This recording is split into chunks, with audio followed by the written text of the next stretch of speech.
Olá, família de Porto Velho, família de Rondônia, mais uma vez pedimos licença para entrar na sua casa com o programa Atitude.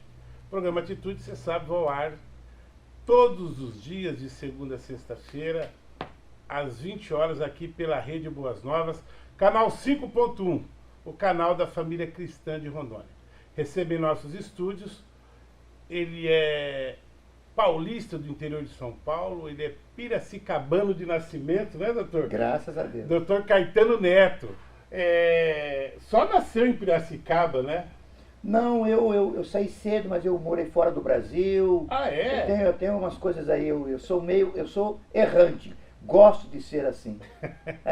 Doutor Caetano Neto, ele é presidente de uma associação diferente, eu nunca tinha ouvido falar, de uma associação que defende aí, que briga pela moralidade, não é isso, doutor Caetano? É a Associação de Defesa dos Direitos da Cidadania em Rondônia. Em Rondônia. Em Rondônia. Ela foi criada com um objetivo e finalidade específico, que aí vou poder aqui conversar com você. Primeiramente quero agradecer.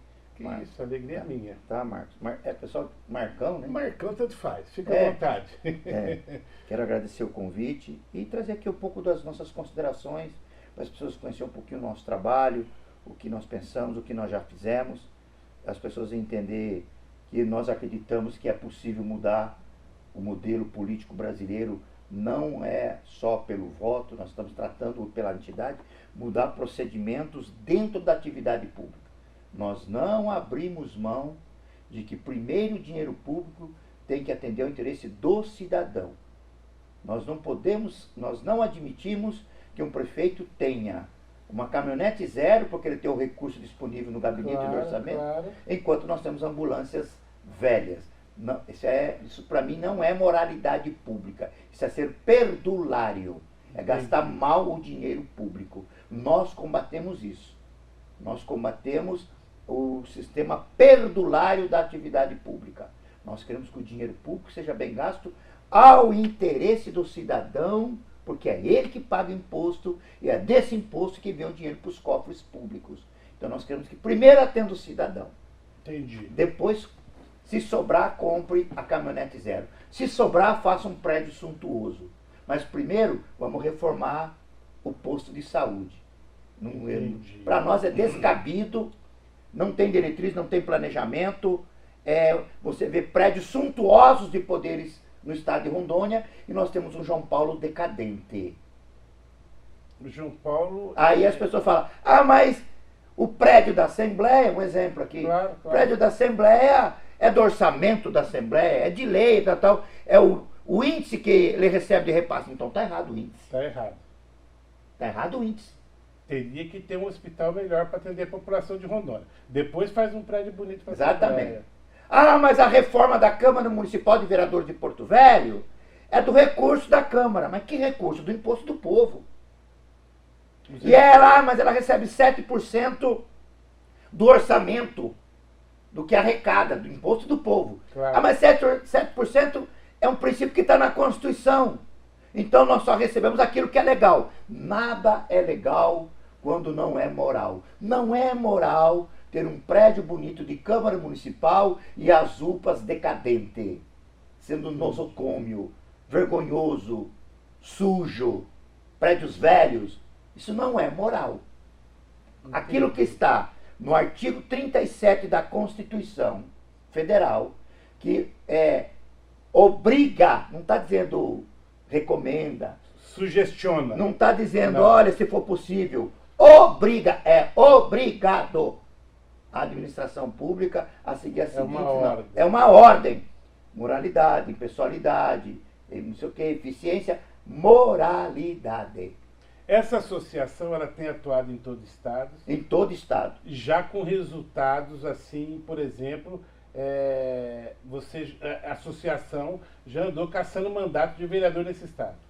Já, nós apresentamos em 2017 um pedido à Câmara Municipal de Vilhena. Vilhena. E a qual a maioria acatou, porque nós carreamos no pedido as provas correspondentes de propina, de enriquecimento ilícito, de malversação do mandato, usou o mandato para poder se enriquecer, negociou tráfico de influência, e a Câmara acolheu, e a Câmara independente fez um belíssimo trabalho com a CPI que foi aprovada e por unanimidade cassou.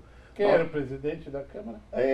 Presidente da Câmara, Adilson. Os 3 vereadores foi Júnior Donadon, Vanderlei Graibin e Carmozino Moreira. Nós temos várias ações populares contra gestores, contra prefeitos, contra câmaras de vereadores, contra vereadores em específico.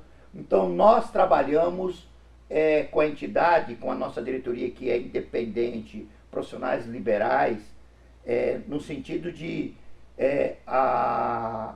adquirir documentação do que nós entendemos que fere a moralidade, certo. E nós estamos apresentando na justiça, tentando formar juízo de convicção no judiciário. Entendi, tem que mexer na lei. Do que é verdadeiramente a interpretação extensiva de moralidade. Entendi. Eu não posso imaginar que um vereador ganhe 15 mil reais, 13 mil reais, e um professor 12. Dois. Não tem. Porque a legislação. E não dá. O que é a legislação? Aquilo que se faz, aquilo que se muda, aquilo que se altera. Claro. Então, nós trabalhamos no sentido de que, na moralidade pública, primeiro o cidadão. Doutor Caetano, não dá para o cara também falar, mas eu me elegi deputado agora, eu me elegi vereador agora, esse problema não é meu.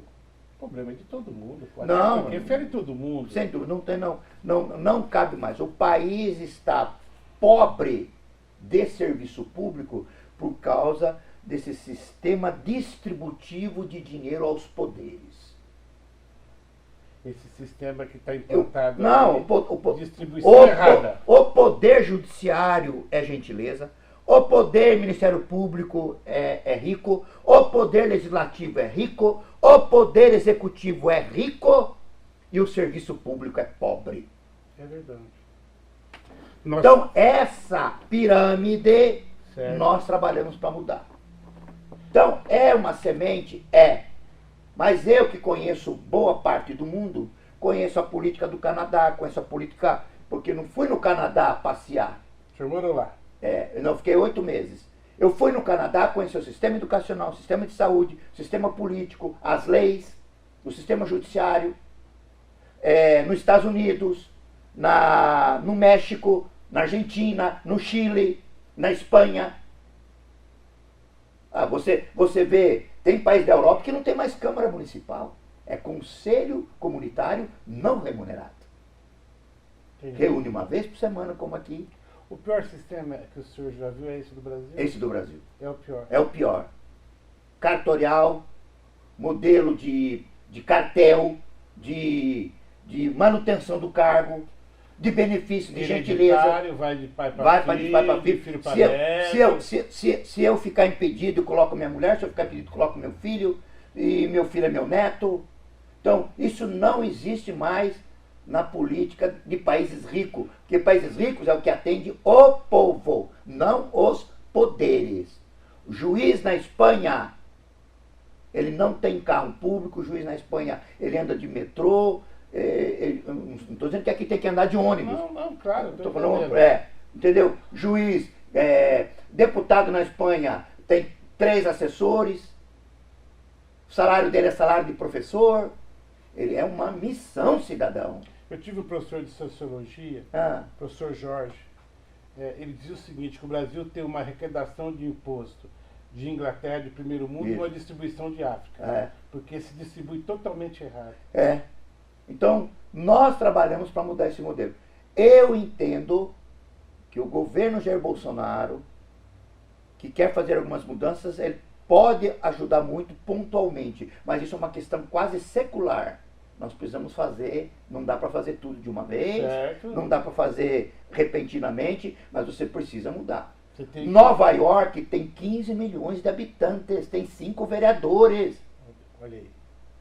Doutor Caetano, só um minutinho. Intervalinho no programa Atitude, a conversa tá boa. Quando fica boa, a gente nem percebe o tempo passar. Já já a gente volta.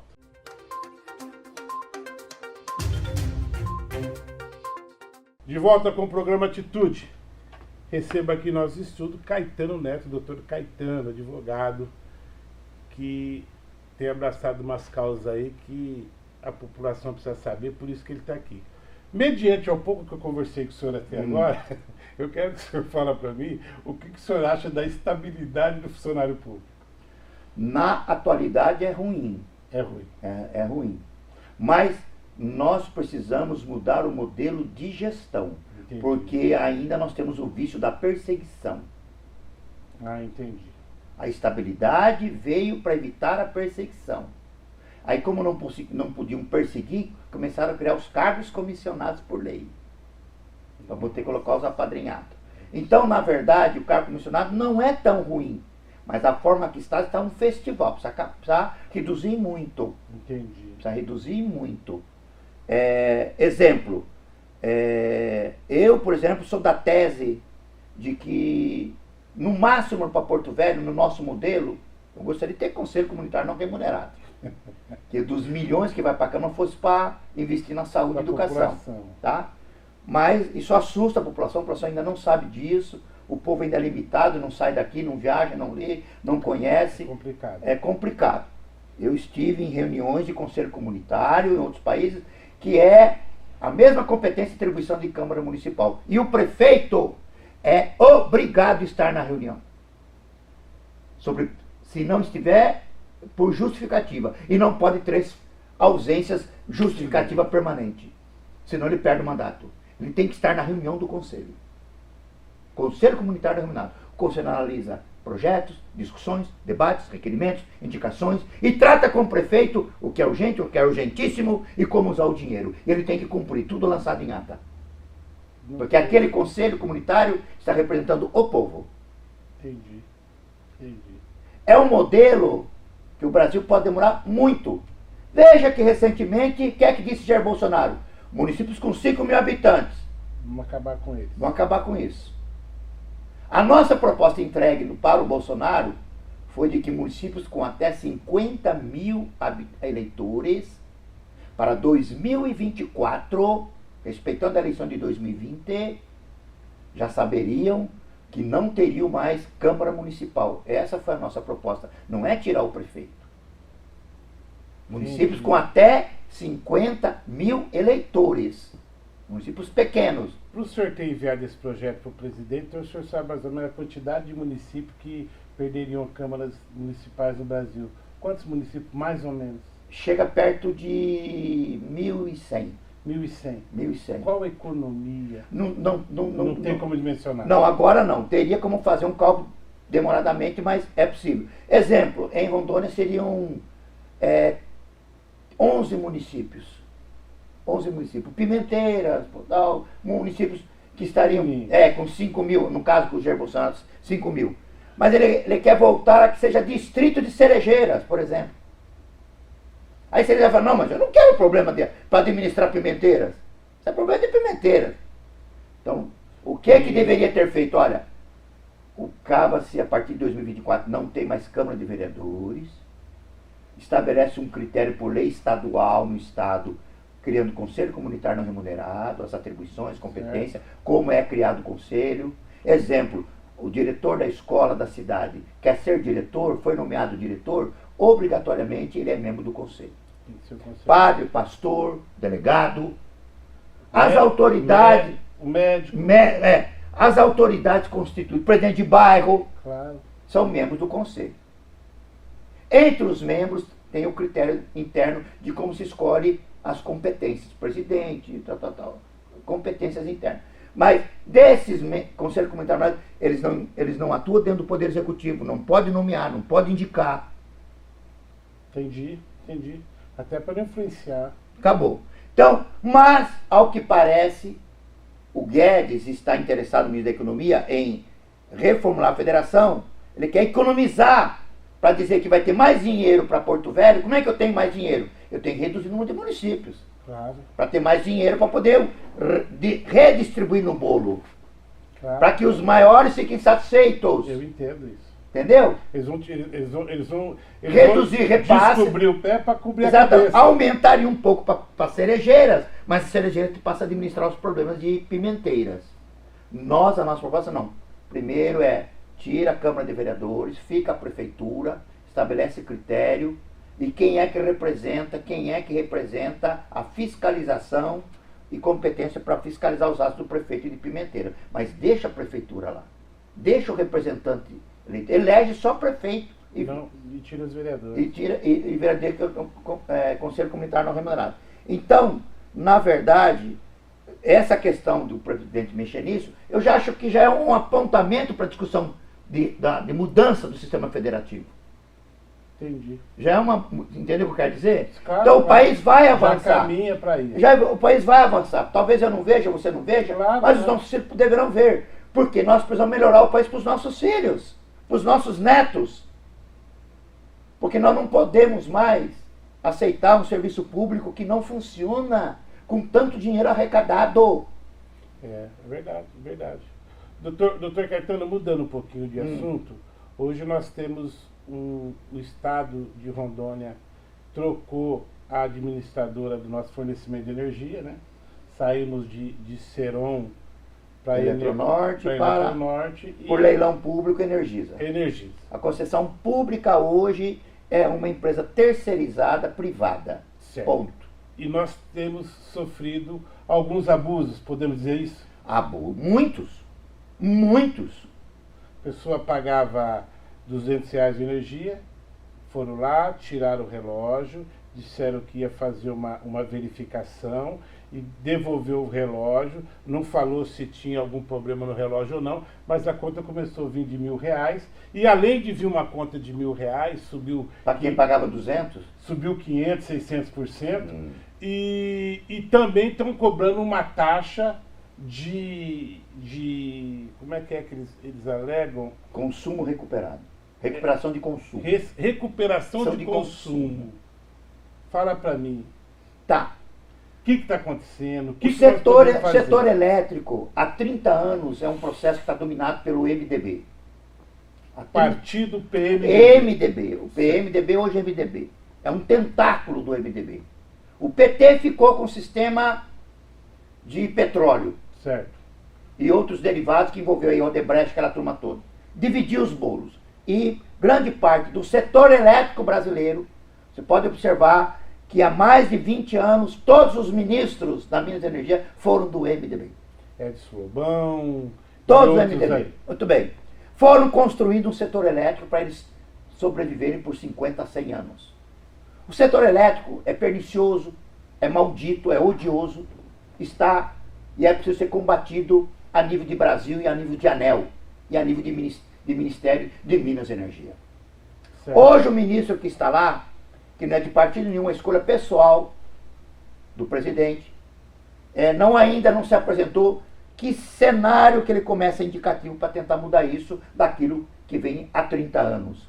O setor elétrico, hoje a Energisa, caso específico nosso, ela está em 12 estados brasileiros. É quase um monopólio no Brasil. E de muitos anos. Agora, recentemente, ela ganhou no leilão público, privatização, no governo MDB de Michel Temer, final de governo, ganhou por R$50 mil, Acre, R$50 mil, e Rondônia, R$50 mil. Assumiu o ativo que tinha na conta, zerado, e o passivo que tinha para pagar. Só de imediato, já no leilão, cada uma recebeu, do Acre e Rondônia, a Energisa recebeu 200 milhões de aporte, porque o relatório era de que essas empresas estavam extremamente endividadas. Receberam aporte de 200 e poucos milhões do BNDES. Do BNDES. Assinou o contrato, 10 dias depois o dinheiro estava na conta para investimento. Mas essa empresa Energisa, ela está em 12 estados brasileiros, é um monopólio, na minha opinião. E isso precisa ser revisto. Em Rondônia, ela é forte, poderosa, e em Rondônia, com os procedimentos que ela vem utilizando, diz ela, protegida pela resolução 414 da ANEEL, que não foi essa diretoria que aprovou essa resolução, que eu entendo que protege a empresa e pouco protege o consumidor, ela diz que vem atuando pela resolução 414. E nós entendemos que a forma que vem atuando é abuso. Pratica irregularidades, ilegalidades e abuso. Bom, como é que você combate isso? Com proteção do consumidor PROCON, que nós entendemos, eu, Caetano, que age quase pouco ou quase nada. Os outros órgãos do governo, IPEM, que tem um convênio, Polícia Civil, que até então parece que também estava inserida. Então, nós temos institutos controlados pelo governo do estado do Marcos Rocha, parece que mais a serviço da Energisa do que do consumidor. Muito bem. Eu, doutor Breno Mendes, doutor Gabriel Tomazetti, o Chico Holanda, e em conversa acabamos discutindo que precisava provocar, já que dentro do governo não se encontrava amparo para proteger o consumidor. E aí aconteceu a abertura da CPI na Assembleia, para apurar irregularidades, ilegalidades e atos abusivos da empresa. Muito positivamente, a Assembleia respondeu ao chamamento, o deputado Alex Redano apresentou, o Laerte Gomes, presidente, rapidamente mandou aprovar, não foi submissa, a Assembleia foi independente, há que se registrar isso, claro. E está aí a CPI. A CPI já desnudou várias irregularidades, vários abusos, mas nós precisamos muito mais. Por quê? E nesse muito mais, nós temos até lei estadual agora aprovada. Criou uma lei para atuação da Energisa no Estado. Para procedimentos em alguns casos. Por exemplo. Bom, nós temos aqui a lei que proíbe a concessionária, a Lei 4661, de serviços essenciais, de cobrar tarifa mínima estadual, sancionado pelo governador. Lei 4.046/60, de mês 11 de 2019, dispõe sobre o corte de fornecimento de energia elétrica, no âmbito aqui do estado de Rondônia, que proíbe o corte. Tem que ter aviso. Tem que ter aviso. Então, são vários procedimentos e que, se não cumprir, tem a multa. Agora eu pergunto, a lei é positiva para proteger o consumidor? Se você, caro telespectador, puxar no Google, Lei 4660/2019, ela vai vir no Google para você. Dá uma lidinha nessa lei, para você ver o que é que o Estado aprovou e que o governador sancionou. A lei é de origem da Assembleia. E o governador sancionou. Não queria sancionar. Essa que é a verdade.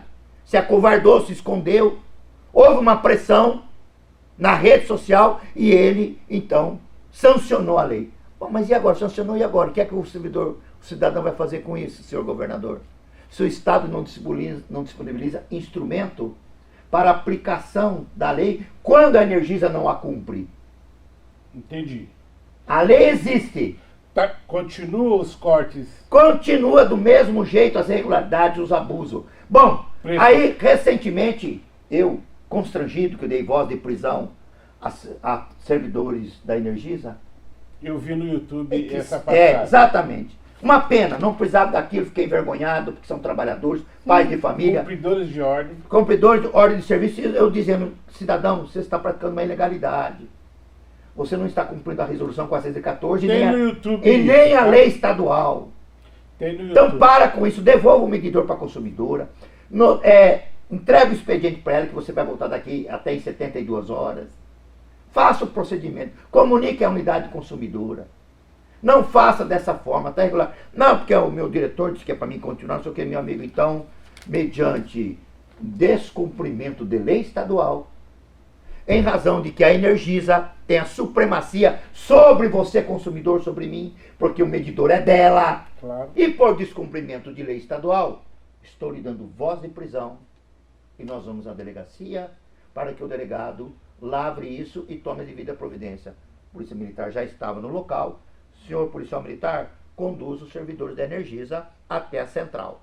Eu fiz aquilo, aí tinha lá o William do Tempo, estava filmando, foi constrangedor para mim, porque não precisava daquilo, claro. Mas não podia deixar de passar como advogado e presidente da associação, também fazer um corretivo, porque a Energisa está achando que ela é a toda poderosa, e não é. Nós vamos enfrentá-la. Claro.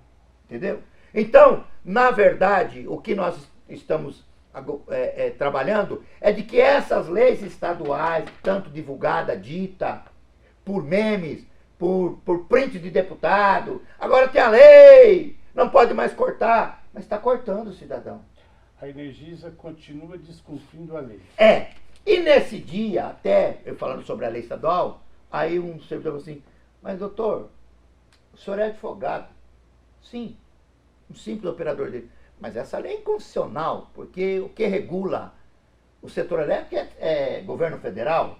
Eu falei assim, mas meu nobre amigo, se o governador do estado sancionou a lei, ela está em vigor. Seja abusiva, seja inconstitucional, seja aberrativa, mas é lei. Enquanto não tiver uma norma jurídica declarando que ela é inconstitucional, ela está em vigor. Então ela precisa ser aplicada.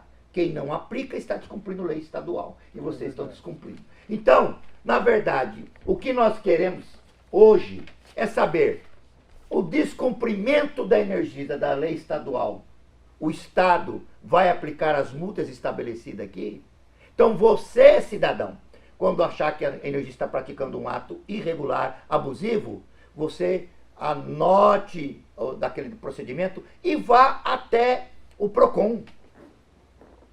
Vá até o PROCON e registre, para você depois criar materialidade, você precisa acionar a Energisa. Você precisa materializar isso, porque nós vamos começar a cobrar das autoridades a aplicação das multas contra a Energisa. Cadê? O que vai acontecer? Então, senão isso aqui fica o quê? Letra morta. De nada serve. Doutor Caetano, mediante a isso, que nós temos uma fornecedora de energia que não tem cumprido a lei do Estado, qual tem que ser o comportamento do consumidor de energia? Olha, o medidor pertence à Energisa. Certo. Ela pode chegar na sua casa e dizer, olha, eu vim fazer uma inspeção. Estou com uma ordem de serviço. Até aí tudo bem. Bom, se na sua casa você disser, olha, eu não quero que faça isso agora. Eu não autorizo. Então ele vai combinar com você, num prazo de até 72 horas, como fazer. Entendi. Ele fala assim, não, eu preciso fazer agora. Bom, então eu quero que você, na sua ordem de serviço, você vai me deixar uma cópia e você vai ter que anotar que eu não autorizei, porque eu vou buscar providência. Ponto. Bom, imaginemos que ele vai na sua casa e não tenha ninguém, ele não pode fazer. Ou que tenha alguém da unidade consumidora que seja menor de idade, não pode fazer, como foi esse caso Meu também. Filho, não. Tem que ter um maior de idade. Certo. Tem que ter um maior de idade. Então, quando a pessoa se aproximar na sua casa, entendeu? Ele precisa ter uma ordem de serviço e só se você autorizar. Entendi. Só se você autorizar. Embora o medidor pertença à Energisa. Então ela pode fazer uma inspeção, Claro, mas você não. precisa autorizar. E a substituição, ela não quer cumprir o parágrafo 4º do artigo 73 da resolução. Ele só aplica o parágrafo 3º. Fica a critério da distribuidora escolher o medidor padrão de aferição e demais equipamentos de medição que julgar necessário, assim como sua substituição. Parágrafo 3º do artigo 73 da resolução. Mas por que não aplica o 4º? A substituição, fala em substituição, parágrafo 4º, a substituição de equipamentos deve ser comunicado ao consumidor por meio de correspondência específica. Faz isso? Não faz. Então, você não precisa enfrentar com xingamentos, você não precisa ofender. Não tem essa necessidade. Não tem essa necessidade. Mas você tem que saber que a lei estadual, a própria resolução, não permite corte de energia no final de semana. A lei estadual agora fala que não pode haver se tiver idoso, se tiver criança.